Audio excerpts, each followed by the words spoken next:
தாய்லாந்தின் யாலா மாகாணத்தில் பேரங்காடி அருகே குண்டு வெடித்ததில் 7 போலீஸ்காரர்கள் உட்பட 23 பேர் காயமடைந்தனர்.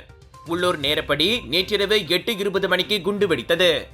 குண்டுவெடிப்புக்கு அதிகார தரப்பு தீவிரமாக தேடி வரும் ஆயுதமேந்திய கும்பலே காரணமாக இருக்கலாம் என மாவட்ட போலீஸ் கூறியது. சம்பவத்தின் போது 2 வாகனங்களில் போலீஸ்காரர்கள் ரோந்து பணியில் ஈடுபட்டிருந்தனர். அவர்களின் வாகனங்கள் பேரங்காடியை அடைந்ததும் அங்கு மறைத்து வைக்கப்பட்டிருந்த தொலைதூர கட்டுப்பாட்டு கருவி மூலம் அக்குண்டு வெடிக்கப்பட்டது. காயமடைந்த 7 போலீஸ்காரர்களும் 16 பொதுமக்களும் சிகிச்சைக்காக மாவட்ட மருத்துவமனையில் அனுமதிக்கப்பட்டுள்ளனர். தென் தாய்லாந்தில் நீண்ட காலமாக நீடித்து வரும் மோதல்களுக்கு தீர்வு காணும் வகையில் முன்னாள் பிரதமர் தக்ஷின் ஷினாவத்ரா அங்கு வருகை மேற்கொள்வதற்கு முதல் நாள் குண்டு வெடித்துள்ளது. ஆசியான் தலைமையின் அதிகாரப்பூர்வமற்ற ஆலோசகராக நியமிக்கப்பட்ட பிறகு தக்ஷின் அப்பகுதிக்கு மேற்கொள்ளும் முதல் பயணம் இதுவாகும்.